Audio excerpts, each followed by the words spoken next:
अतीक अहमद का नाम सुना है? नहीं सुना है, भूल गए, बहुत जल्दी भूलते हो। अतीक अहमद की जब हत्या हुई थी उसके बाद कौन सा नारा लगा था? भूल गए? मैं बताता हूँ, जय श्री राम का नारा लगा था। और मुसलमानों, तालिग्राम के मुस्लिम भाइयों, इतनी जल्दी भूल गए? एक बार जोर से बोलो, नारा तकबीर, अल्लाहू अकबर। और जो हक अधिकार हमको मिला है वो सिर्फ और सिर्फ खुदा की देन है। और मेरे मुस्लिम भाइयों, क्योंकि मौका मुझे बाद में मिला है, अब मैं जितना भी कहूँगा आपके बारे में, आपके हक अधिकार के बारे में कहूँगा। जितने भी लोग मेरी आवाज सुन रहे हैं, हर घर में जाके बताइए कि अब वो समय आ गया जब खुलेआम हत्याएं हो रही हैं।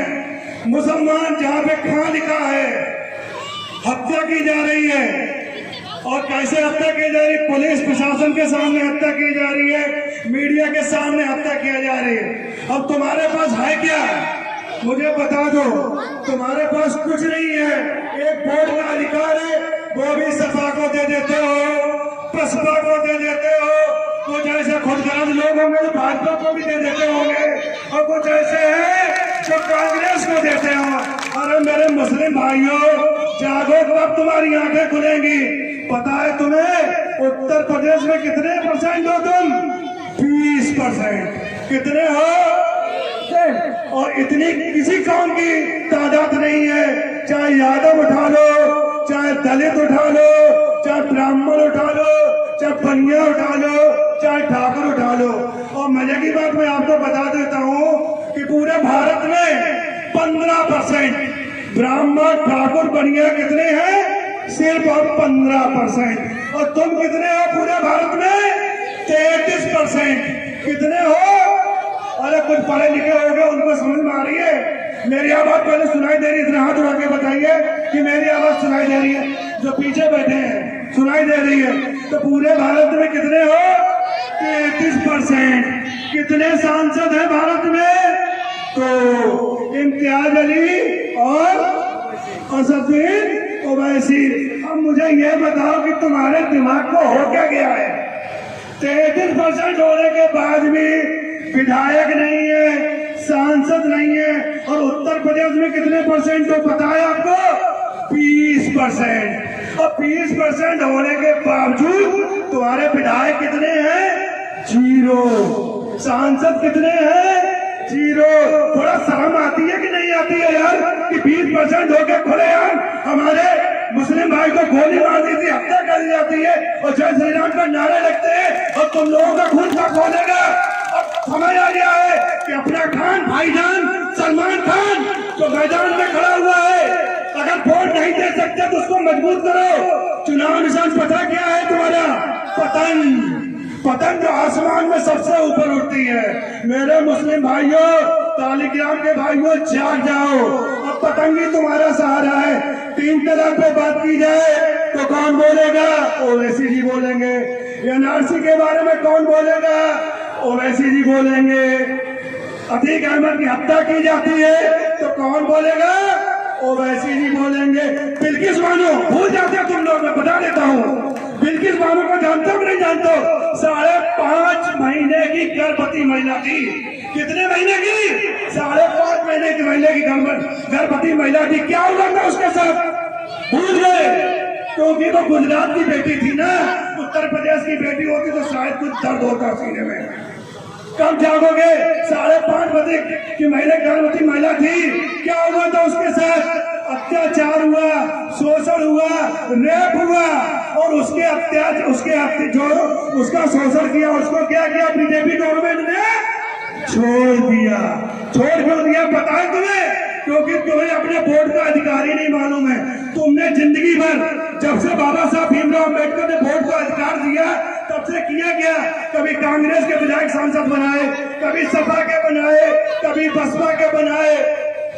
अब अपना जब बनाने की बारी आई तो चुप्पी साधे बैठे हो कि भैया हटो, हमें तो भाजपा हराना है। मैं तुम्हें बता देता हूँ, ये योगी सरकार गिर सकती है। मैं बता देता हूँ, योगी सरकार गिर सकती है अगर तुम्हारे 60 से 70 विधायक हों।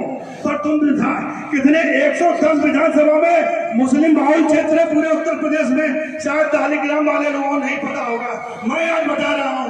110 विधानसभा ऐसी है जिसमें मुस्लिम बाहुल्य क्षेत्र है, मुस्लिम का वोट ज्यादा है।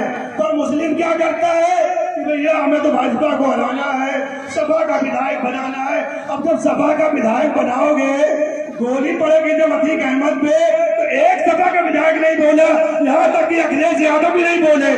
सुनाई दिया कि नहीं दिया ये बात? तुम्हारा खून का खोलेगा।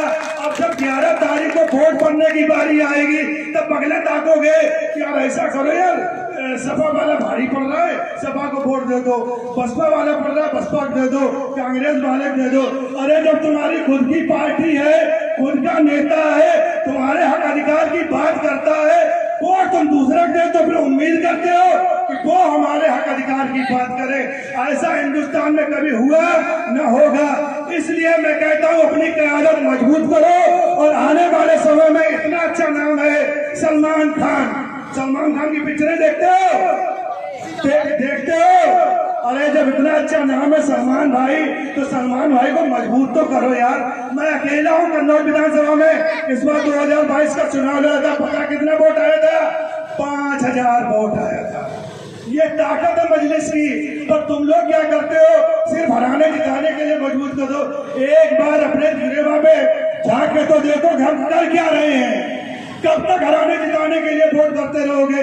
एक बार खुदा का नाम लो और पतंग पे वोट डालो, तभी तुम्हारी सच्ची जीत होगी और तभी तुम्हारे हक की बात होगी। कहने के लिए बहुत कुछ है। तुम्हारी दाढ़ी की बात आ गई है, तुम्हारी टोपी की बात आ गई। उस बेटी को याद है, कर्नाटक की बेटी जो खुले हम उन गुंडों की टक्कर ले रही थी। क्या बोल रही थी? अल्लाह अकबर। क्या बोल रही थी? तुम लोग क्या कर रहे हो? बस बैठे हुए उत्तर प्रदेश में 20% होने के बावजूद भी एक चेयरमैन नहीं बना पा रहे हो, एक विधायक नहीं बना पा रहे हो, एक सांसद नहीं बना पा रहे हो। ताकि 7-7, 8-8% वाले 11-11 विधायक बनाए हुए। अनुप्रिया पटेल का नाम सुना है तुमने? कितने विधायक हैं? 11। कितने परसेंट हैं? 8 से 9% कुर्मी है। विधायक कितने हैं? 11। तुम 20% होने के बाद भी न चेयरमैन बना पा रहे हो, न विधायक बना पा रहे हो, न सांसद बना पा रहे हो। फिर कहते हो कि हमारे ऊपर जुल्म हो रहा है। अरे जुल्म तो होगा ही जब तुमने अपनी तकदीर का फैसला दूसरों के डब्बों में डाल कर किया है। कभी सपा के विधायक बनाए, कभी बसपा के बनाए, कभी कांग्रेस के बनाए। एक बार मजलिस का सांसद, विधायक और चेयरमैन बना के तो देखो, फिर तुमको पता चलेगी कि वोट की ताकत क्या होगी। इन्हीं सब बातों के साथ अपनी वाणी को विराम देता हूँ। एक बार जोर से बोले नारा तकबीर। हमको वोट दोगे? हमको वोट दोगे? पीछे वाले अभी भी सोच रहे हैं यार, कहाँ यार पतंग को कहीं वोट दे दिया, कहीं वोट न खराब हो जाए। मैं आपको आश्वासन देता हूँ, एक बार पतंग को वोट तो देखो, फिर देखो तुम्हारे हक अधिकार की लड़ाई कैसे लड़ी जाती है। इन्हीं सब बातों को हम विराम देता हूँ। जय भीम, जय भीम। नेता संसद रत्न अवार्ड और अभी 2 महीना पहले बेस्ट पार्लियामेंट अवार्ड से नवाजा गया है। किसी ने तो मैं ऐसे लीडर के साथ जुड़ा हूँ और फख्र के साथ जुड़ा हूँ। और जितने पार्टी के कार्यकर्ता हैं, वहाँ खुदा बता रहा हूँ, हिंदुस्तान में शायद ही ऐसे किसी पार्टी के कार्यकर्ता होंगे जो तन मन धन तीनों चीज से लगे हैं पार्टी के लिए।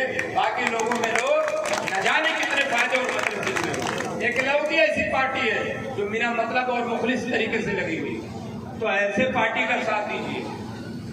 रही बात, अभी हमारे लई भाई मुझसे कह रहे थे कि अपनी पार्टी आई, अपनी जमात आई, अब अपनी पार्टी घर दूसरों किराए का छोड़ दें। मैं एक छोटी सी बात आपको कहता हूं कि जब आप मुंबई या दिल्ली कोई काम करने जाता है, तो जो उसके पास अपना घर नहीं रहता तो वो किराए के घर पे रहता है। और किराए के घर हमेशा बदलते रहते हैं, कहीं 6 महीने, कहीं साल भर, कहीं 5 साल, कहीं 10 साल, लेकिन बदल देते। लेकिन वो कभी महसूस नहीं होता कि वो हमारा घर है। लेकिन जब हमारा घर अपना हो जाता है, तो चाहे वो 500 स्क्वायर फीट का हो, चाहे 5000 स्क्वायर फीट का हो, चाहे टूटा फूटा हो, चाहे पक्का मकान हो, अपना हमेशा अपना ही होता है। तो MIM पार्टी आपकी अपनी पार्टी है। किराए का घर छोड़ दीजिए, अपने घर में आइए। नेता भी अच्छा है, झंडा भी अच्छा है, निशान भी अच्छा है, कलर भी अच्छा है और अल्हम्दुलिल्लाह पार्टी के कार्यकर्ता भी उतने अच्छे। दिक्कत कहाँ पैदा होती है, ये सोचते हैं हम वोट दे देंगे तो भाजपा ना जीत जाए। जिसको वोट दिए क्या भाजपा को आप जीतने से रोक पाए? 2017 में अखिलेश यादव ने कांग्रेस से अलायंस किया, पूरी तरीके से हारे। और उससे भी पहले 2014 में मुख्यमंत्री रहते हुए चुनाव लड़े, पूरा परिवार छोड़ के हर जगह हारे। 2017 में कांग्रेस से अलायंस के पूरी तरीके से हारे। 2019 में मायावती से अलायंस के पूरी तरीके से हारे, यहाँ तक कि ये सीट भी गंवाए, इनकी बीवी भी हारी। 2019 में मायावती के साथ अलायंस से हारे और 2022 में सबके साथ अलायंस के फिर भी पूरी तरीके से हारे। तो इतनी मर्तबा आजमाने के बाद क्या फिर दोबारा वोट दोगे? इतनी मर्तबा आजमाने के बाद, और मैं यहाँ पर कभी नहीं लड़ा।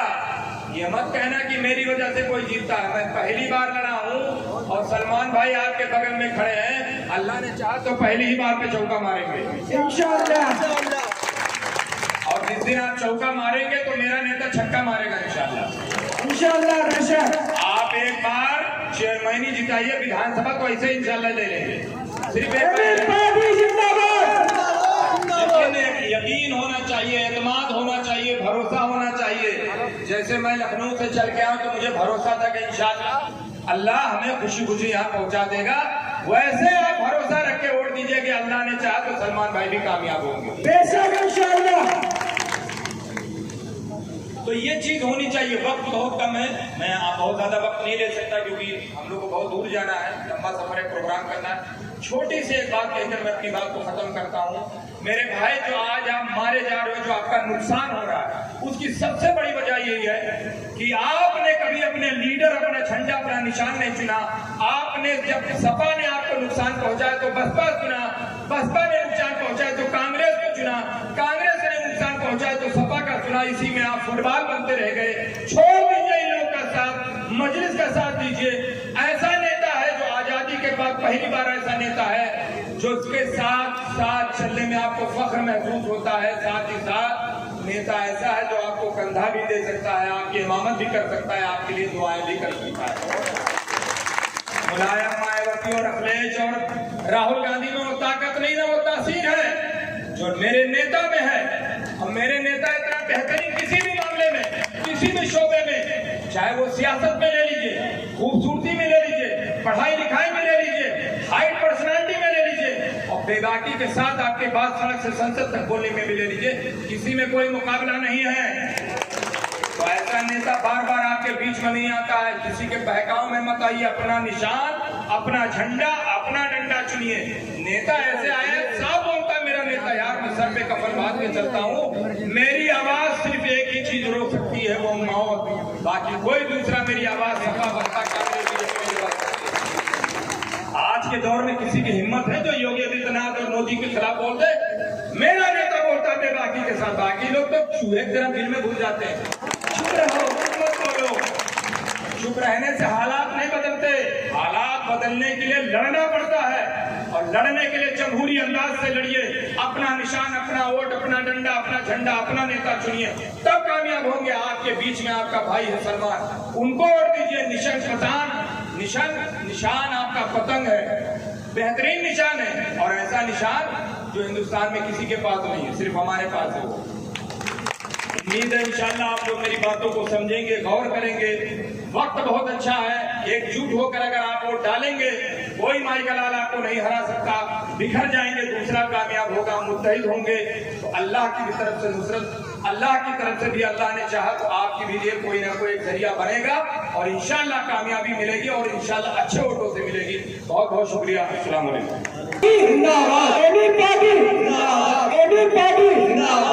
जमीन पे बैठ के क्या आसमान देखता है? अरे परव को खोल, जमाना तेरी उड़ान देखता है। परव को खोल, जमाना तेरी उड़ान देखता है। इसी बीच हम हमारे मौजूद मेहमान हुसूसी आदरणीय प्रधान जी सलीमुद्दीन साहब का मैं स्वागत और इस्तेमाल करता हूँ।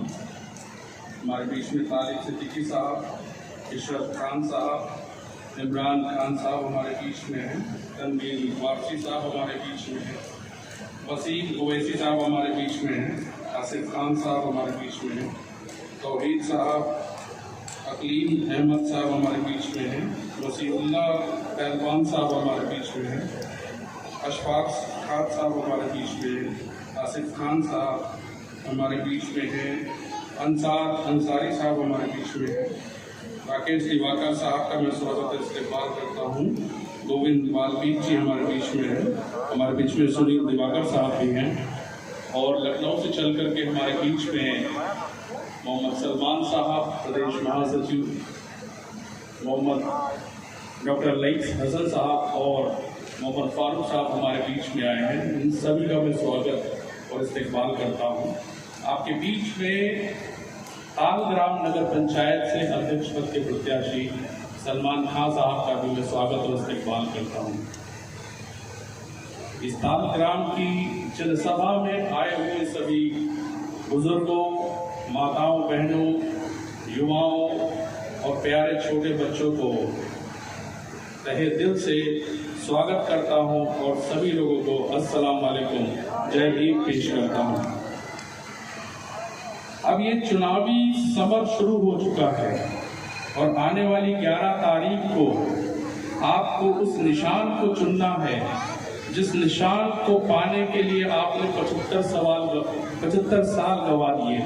इन 75 सालों में आपने ऐसे ऐसे निशानों को चुना है जिन्होंने आपकी वोटों की खैरात से सत्ता तो पाई, लेकिन आपके हक और अधिकार के लिए लड़ाई नहीं लड़ी। और आपकी लड़ाई अगर कोई लड़ सकता है तो पतंग चुनाव निशान वाला व्यक्ति ही लड़ सकता है। और सलमान साहब को तालग्राम नगर पंचायत का अध्यक्ष बना करके देखेंगे तो आप ये पाएंगे आपके हक और अधिकार के लिए सलमान खान साहब जी जान से लड़ाई लड़ेंगे।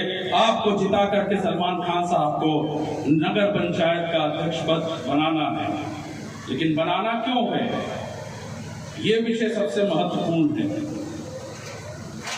हमने पिछले 75 साल हो गए हैं इस देश में, और 75 साल से भी पहले हम लोगों मतलब मैं अपनी बात करूं, हमने वो दौर देखा है, हमारे महापुरुषों ने वो दौर देखा है जहां पर इंसान को इंसान नहीं समझा गया, हमारे हक और अधिकार छीने गए, हमें रोटी से दूर रखा गया, अच्छे खाने से दूर रखा गया, अच्छे घरों से दूर रखा गया, और सबसे बड़ी चीज है हमें पानी से भी दूर रखा गया। और 75 सालों के बाद इस देश में वही हालात मुसलमानों के साथ बनाए जा रहे हैं।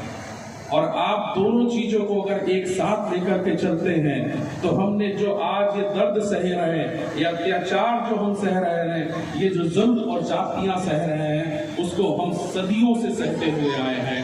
और इन 75 सालों में इस सियासत ने मुसलमानों के ऊपर वही अत्याचार शुरू कर दिए हैं जो हमारे ऊपर करते हुए आए हैं। ये आप समझने का प्रयास करिए कि सियासत ने इस देश में धर्म के नाम पर नफरत फैलाई, और जब सियासत नहीं थी तो इस देश में गैर बराबरी की व्यवस्था वाले लोगों ने हमारे साथ जुल्म और जातियां की।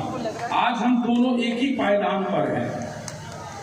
एक समाज जिसे मानव नहीं समझा गया, एक समाज जिसे अछूत कहा गया सदियों से, और वही अछूत समाज आज मुसलमान समाज दोनों एक पायदान पर। हमें जाति के नाम पर मारा गया, हमें अछूत के नाम पर मारा गया, और 1947 के बाद मुसलमानों को धर्म के नाम पर मारने का काम शुरू किया गया। ये बारीकियां समझिएगा, इन बातों को समझिएगा। हम आपसे क्यों वोट मांगने आए हैं, हम ये क्यों कहने आए हैं कि सियासत वो ताकत है जिसके आधार पर हम अपनी तकदीर ही नहीं, हम अपने अधिकार को भी पा सकते हैं। इसीलिए हम इस सियासत को पाना चाहते हैं, उस अधिकार को पाना चाहते हैं। क्या आपके ऊपर हो रहे जुल्म जातियों को दिखाई दे रहा है, उसको महसूस कर पा रहे हैं? उन चीज को आपको भी महसूस करिए जिसके लिए लड़ाई लड़ रहे हैं आदरणीय ओवैसी साहब। हमें टोपी के नाम पर, दाढ़ी के नाम पर मारा जा रहा है, और यही हालात हमारे भी हैं। हम अगर मूछे रख ले तो हमारी मूछे तोड़ी जा रही, हमारी मूछे नोची जा रही। हम अगर अच्छे कपड़े पहन लें तो हमारे कपड़ों को देख करके हमारे ऊपर हमला हो रहा है।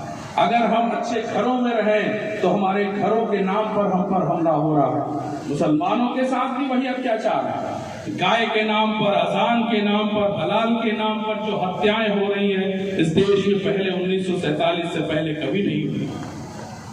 ये बारीकियों को समझिएगा, और ये बारीकियां हमारे बीच में भी हैं। हमें भी गाय के नाम पर मारा गया, हमें भी मूंछों पर रखने के नाम पर मारा गया, हमें भी अच्छे कपड़े पहनने के नाम पर मारा गया। और ये दोनों लोग अगर मिल जाए इस सियासत में तो इस देश की जो तकदीर है वो बदल सकते हैं। हम इस देश में वो व्यक्ति ला सकते हैं जो इस देश के भारतीय संविधान को बचाने का काम कर सकता है। वो व्यक्ति आदरणीय ओवैसी साहब है। ये आपको समझना होगा, यहाँ कोई भाषण और तकरीर नहीं, ये आपके दिल की आवाज निकलनी चाहिए कि आज हमको उनका साथ देना है जो आपके ऊपर हो रहे जुल्म जातियों के लिए आवाज उठाते हैं। और आप सुन चुके हैं, इस संसद में ही नहीं सड़क पर उन्होंने आवाज उठाने का काम किया है। इस कन्नौज की धरती पर किसका राज चला है आपने देखा। 1958 के बाद इस कन्नौज की धरती पर मुल्ला मुलायम कहे जाने वाले व्यक्ति ने राज किया। इन 20 सालों में क्या परिवर्तन हुआ? इन 20 सालों में मुसलमानों ने झोली भर भर के वोट देने का काम किया। और इसी मुल्ला मुलायम ने 2019 में चुनाव होने से पहले संसद में खड़े होकर के क्या कहा था कि मैं चाहता हूं कि नरेंद्र मोदी साहब दोबारा इस देश के प्रधानमंत्री बनकर के आए। ये आपके साथ छलावा हुआ है, ये आपके साथ धोखा किया गया है। और आपने 2022 में झोली भर भर के आप लोगों ने साइकिल पर वोट देने का काम किया है, लेकिन वो आपके ऊपर जुल्म और जातियों को ना देख रहे हैं ना सुन रहे हैं। और एक मजेदार बात देखिए कि जिनको आपने वोटों की खैरात दी उनके मुंह से आवाज नहीं निकलती है। और जब उनसे पूछा जाता है कि हिजाब के सवाल जब पूछे जाते हैं तो उनका मुंह सिल जाता है। अखिलेश यादव जी के आप मुंह से आवाज नहीं निकलती है। और हम चिल्ला के कह रहे हैं, हम दहाड़ के कह रहे हैं कि इस देश की अगर कोई महिला प्रधानमंत्री बनेगी और अगर हिजाब वाली बनेगी तो हम उसका स्वागत करेंगे। इस देश की प्रधानमंत्री हिजाब पहनने वाली हमारी बहन, हमारी माँ बनेगी। क्या अखिलेश यादव ऐसा सवाल के जवाब दे सकते? आपकी लड़ाई के लिए उन्होंने जो संघर्ष किया है वो संघर्ष झूठा है। अभी नासिर और जुनैद की हत्या हुई है। नासिर जुनैद की हत्या के सवाल पर अखिलेश यादव का मुंह सिल जाता है। क्या उनसे आवाज मुंह से निकलती है? आप उनसे सवाल पूछिएगा। जिस तरह से उत्तर प्रदेश में हत्याओं का दौर चल रहा है और ये हत्याएं सिर्फ और सिर्फ मुसलमानों के साथ और इस देश के अछूत कहे जाने वाले समाज के साथ हो रही हैं, किसी अन्य समाज के साथ नहीं हुई हैं। ये आप लोग पढ़िएगा। और मैं ये पैगाम भी दे के आया हूं और आपसे कह के भी आना, कहना भी है और मजबूती से आपको बताना भी है कि कन्नौज की इस धरती पर आने वाले समय में, भविष्य में अगर किसी ने किसी भी व्यक्ति को, चाहे वो एससी समाज का हो चाहे मुस्लिम समाज का, अगर खरोंच मारने का भी काम किया तो इस डीएम ऑफिस और एसपी ऑफिस को डॉक्टर पवन राव अम्बेडकर भरने का काम करेगा। कोई पीछे नहीं, डरने की जरूरत नहीं है। उनसे बता दीजिएगा कि इस धरती पर अब अत्याचार हम सहेंगे नहीं। अगर किसी पर खरोंच आएगी तो प्रशासन और शासन तैयार है हमारे साथ मुकाबला करने के लिए। हम पीछे हटने वाले नहीं हैं। ये चुनाव नहीं है, ये चुनाव हमारे अस्तित्व की लड़ाई है। और अगर आप सलमान खान साहब को जिता करके भेजते हैं तो इस सालग्राम नगर पंचायत में वो सारे काम होंगे, वो सारे बुनियादी काम होंगे जिनके लिए आप पिछले 25 साल से तरस रहे हैं। वो सारे काम होंगे जिनको लेकर के आप दर दर भीख मांगते हैं। वो सारे काम होंगे जिनको लेकर के आप दूसरों के घरों में जाकर के डेढ़ियां रगड़ने का काम करते हैं। किसी के आगे अब आपको झुकने की जरूरत नहीं है। हमारे बीच में सलमान खान साहब हैं, इनको जिता करके आप नगर पंचायत का अध्यक्ष बनाएंगे तो नगर में जब जाएंगे कुर्सी पर बैठेंगे तो जब हरा परचम दिखाई देगा ना गले में, तो आपका सीना चौड़ा हो जाएगा और आप कहेंगे ये मेरा भाई है, किसी का गुलाम नहीं है, ये मेरा भाई है, मैं इससे काम करूंगा तो बिना किसी से पूछे, बिना किसी की ताबेदारी किए हुए हमारा काम करने का करेगा। तो वक्त कम है, लेकिन मैं आप लोगों से अंत में ये कहना चाहता हूं कि इस तालग्राम की धरती पर इस नगर पंचायत में एससी समाज और मुसलमानों को मिल जाना चाहिए, ताकि इस देश में जो हुक्मरानी चल रही है उसको हम खुल करके जवाब दे सके, हमें बता सके ये देश में संविधान अगर चलेगा तो बाबा साहब का चलेगा, किसी दूसरों के आधार पर यह देश नहीं चलेगा। अभी मोदी साहब ने कर्नाटक के एक चुनाव में कहा कि आप जब वोट देने जाइएगा तो जय बजरंग बली का नारा लगाइएगा।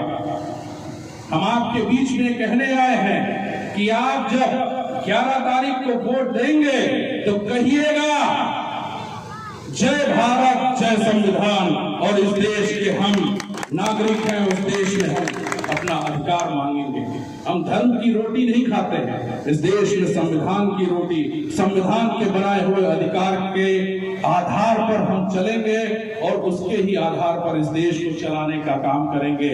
जो लोग इस देश में भारतीय संविधान को खत्म करने की बात करते हैं, उनको ये पैगाम पहुंचा दीजिएगा कि अब आप इस देश से संविधान नहीं खत्म कर सकते हैं, ना उसको कम कर सकते हैं, क्योंकि इस देश का एससी समाज और मुसलमान समाज एक साथ जुट हो चुका है। अब हमको कोई हरा नहीं सकता है। इसी पैगाम के साथ मैं आप सभी लोगों का तहे दिल से शुक्रिया अदा करता हूं। क्या आप 11 तारीख को अपने बूथों पर जाकर के पतंग चुनाव निशान पर मोहर लगाने का काम करेंगे? पतंग चुनाव निशान आपका मान सम्मान है, पतंग चुनाव निशान आपका स्वाभिमान है। पतंग चुनाव निशान के साथ आप खड़े रहेंगे तो आपके ऊपर होने वाली जुल्म जातियों को हम मजबूती से पीछे करेंगे और किसी भी तरह के अत्याचार को हम सहेंगे नहीं। और ये बात आपको हम भरोसा और विश्वास ही नहीं, पूरी उम्मीद देकर के जा रहे हैं कि इस तालग्राम ही नहीं, उत्तर प्रदेश में भविष्य में आज के दिन के बाद से अगर किसी पर कोई उंगली भर भी खरोंच आई तो उसको बख्शा नहीं जाएगा, उसके ऊपर पूरे जो जुल्म और जातियों का है उसकी खबर ली जाएगी। तो आप सलमान खान साहब को जिताने के लिए तैयार हैं? सलमान खान साहब का चुनाव निशान क्या है?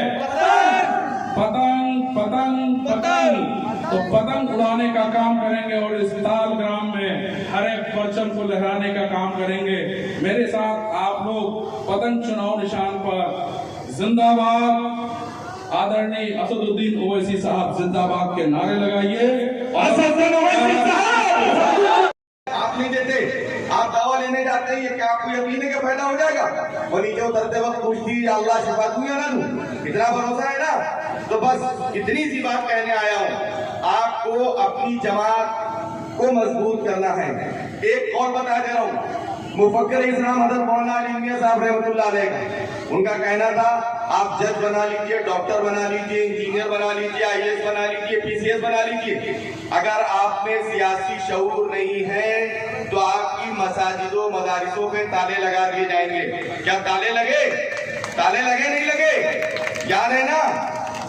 तो अब आप लोग अपनी सियासी शऊर को बेदार करिए। ठीक उसी तरह याद करिए, माजी में आप थे, 22 लाख मुरब्बा मील के हुक्मरान थे सैयद फारूक रज़ियल्लाहु ताला अन्हु, याद है ना?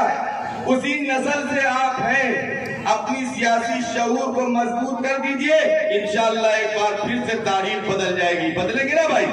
बस इसी बात के साथ अस्सलाम वालेकुम।